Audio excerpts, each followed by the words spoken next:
सभी देखने वालों को नमस्ते, जय माता दी। नवरात्रि की बहुत बहुत शुभकामनाएं।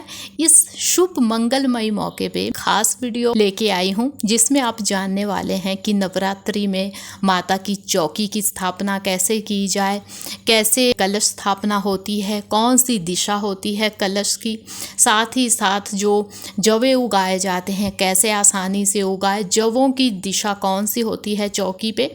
इतना ही नहीं, अखंड ज्योति हम कैसे जलाए ये भी पता चलने वाला है। विधि विधान से भी बताऊंगी पूजा कैसे होती है, या यदि कुछ चीज़ें ना हो तो सिंपल वे से कैसे पूजा की जाती है वो भी बताने वाली हूँ। तो अंत तक देखना है ताकि सभी चीज़ें आप जान सके। तो सबसे पहले तो आपको सुबह जल्दी उठ के पोछा लगाना है, साफ सफाई कीजिए। वैसे तो नवरात्रि से देखिए कई दिन पहले ही साफ सफाई का काम स्टार्ट हो जाता है महिलाओं के लिए, लेकिन उस दिन भी हल्का पोछा लगाना चाहिए। जो पूजा का स्थान है या जहाँ चौकी स्थापित होनी है वहाँ पे आप पोछा लगाइए, गंगा जल का छींटा दीजिए। यदि ऐसी चौकी है तो सही है, यदि नहीं है तो आप कोई लाल कपड़ा ले लें, सिंपल भी ले सकते हैं। तो आपको एक लकड़ी की कोई चौकी बना लेनी है, उस पे ऐसे लाल कपड़ा आपको बिछा देना है, पीला भी बिछा सकते हैं। उस चौकी के मध्य में हल्के से चावल डाल दीजिए। उन चावलों पे स्थापना की जाएगी माता की फोटो की या जो चीज़ें आपके पास है। आपने चाहे बड़े पैमाने पे चौकी बनाई है सजा धजा के, लेकिन चौकी का जो बीच का हिस्सा होता है वहाँ पे माता को स्थापित किया जाता है, क्योंकि अभी स्थापना होनी है गणपति की भी। इनकी स्थापना के बिना तो कोई पूजा संभव ही नहीं है। तो हल्के से अक्षत डाल के आप ऐसे यहाँ पे गणपति की स्थापना कीजिएगा। आइए अब चलते हैं विशेष चीज़ जानने कि कलश की स्थापना कैसे हो। पहले जानते हैं कि कौन सी धातु का कलश बनाना चाहिए। तो यदि आप ले सकते हैं तो चांदी का भी देखिए कलश बनाया जा सकता है, लेकिन यदि नहीं तो जो पीतल है इसे भी शुभ माना गया है कलश के लिए। साथ में जो तांबा होता है, तांबे का पानी देखिए कितना सही होता है ना सेहत के लिए, इसे भी शुभ मानते हैं। यदि मैं बात कहूँ मिट्टी के कलश की तो वो सबके लिए सही है। आपको ध्यान देना है कि स्टील साथ में लोहे का कलश आप ना लें, इन दोनों चीज़ों से बचना है। इसके अलावा कोई सी भी धातु यूज़ की जा सकती है। सबसे शुभ सबसे सस्ता है मिट्टी का कलश। तो जब आप मिट्टी का कलश या लोटा ले, जांच ले जब आप दुकान से लेने लगे उसमें पानी डाल के कि कहीं वो टूटा फटा तो नहीं है। उसके बाद आपको लोटा ले लेना है, जिस चीज़ का भी आपको कलश बनाना है उसमें आपको स्वास्तिक बना लेना है।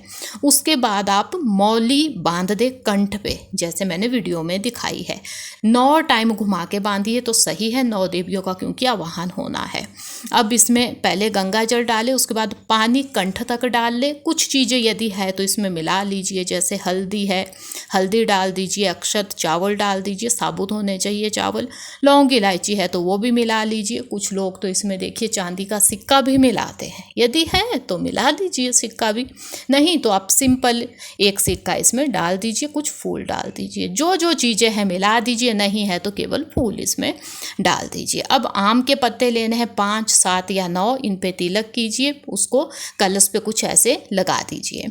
अब बात आती है नारियल की। जब नारियल लेने जाए तो ध्यान दे नारियल सड़ा हुआ ना हो, हिला के देख ले, पानी की हलचल सुनाई देनी चाहिए, पता लग जाता है कि पानी है या नहीं, पानी वाला ही लेना है। इस पे भी आपको कुमकुम का टीका लगा लेना है। उसके बाद इस पे भी मौली बांधनी है, हो सके तो 9 टाइम 9 दफ़ा घुमा के मौली बांधिएगा, 9 माताओं का नाम लेते हुए, या इसमें लाल कपड़ा या लाल चुन्नी भी बांध सकते हैं। कुछ इस टाइप से भी स्थापित किया जा सकता है, लेकिन सही है ऐसा जैसा वीडियो में मैंने दिखाया है।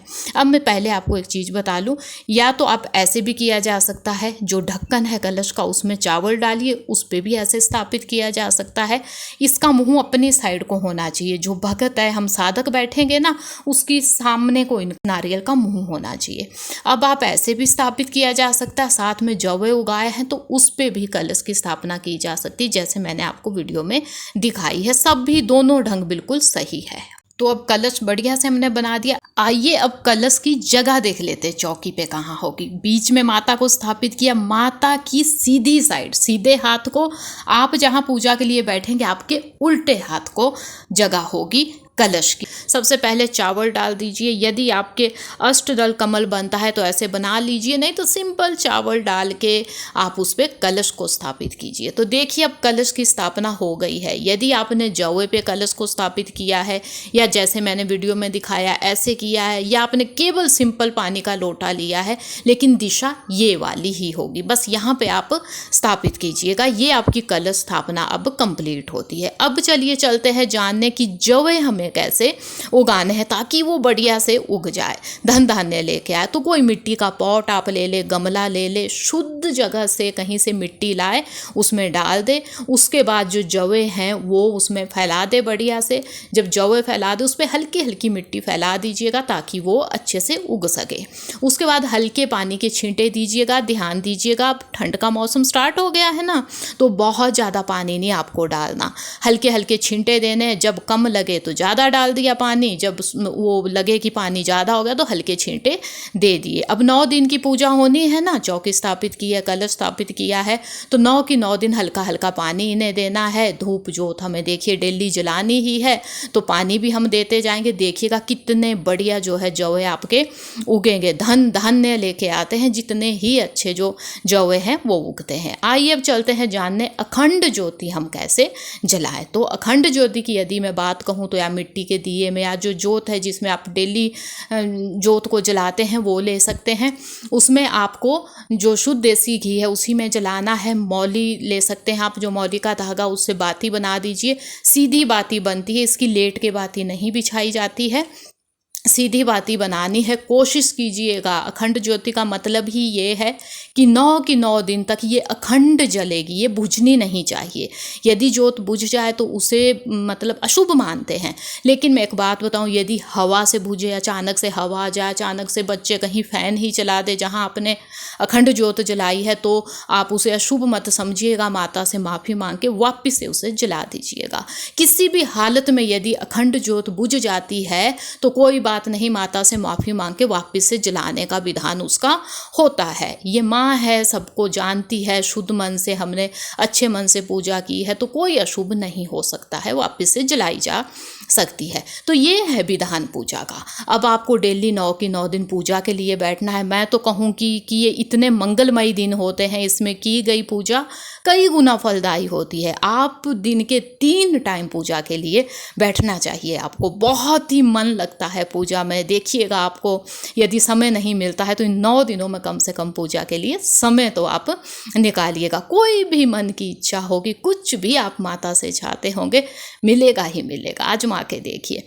उसके साथ कुछ नियम है, जैसे कि आपको सात्विक भोजन खाना है। यदि तो आपने उपवास लिया है तब तो देखिए आपको पता ही होगा, फल खाते हैं शाम को सात्विक भोजन, या 9 दिनों के बाद। मैंने भी पहले से चैनल पे वीडियो डाल दी है अपनी, क्या खाएं क्या ना खाएं, आप लोगों ने पसंद भी किया है। जिन्होंने नहीं देखी देख लीजिए, डिटेल में बताया है खाने पीने के लिए, नियम बताए हैं, सब अच्छे से देख लीजिएगा। लेकिन मैं अभी भी बता दूं, सात्विक भोजन खाना है। यदि उपवास भी लिया है तो भी खोलने के टाइम, नहीं लिया है उपवास कोई बात नहीं, सात्विक भोजन खाइए, पूजा कीजिए। सुबह हो सके खाली पेट पूजा कीजिए, उसके बाद कुछ खा लीजिए। कोई नशीली वस्तुएं गलती से ना खाए, कोई नॉन वेज ना खाए, मीट अंडा ना खाए। शुद्ध शांत मन से पूजा कीजिए तो देखिएगा कितना ही मंगलमयी, कितना ही शुभ, कितनी ही शांति, कितना ही धन धान्य लेके आएगी माता आपके लिए। तो ये थी आज की खास वीडियो। यदि वीडियो अच्छी लगी है तो देखिए कमेंट में लिखिएगा वीडियो कैसी लगी। ज़्यादा ना आप लिख सके ना तो जय माता दी लिख के तो देखिए आपको जाना ही है। माता के नाम पे लाइक भी कीजिएगा। यदि चैनल पे नया है तो चैनल को सब्सक्राइब भी कीजिएगा।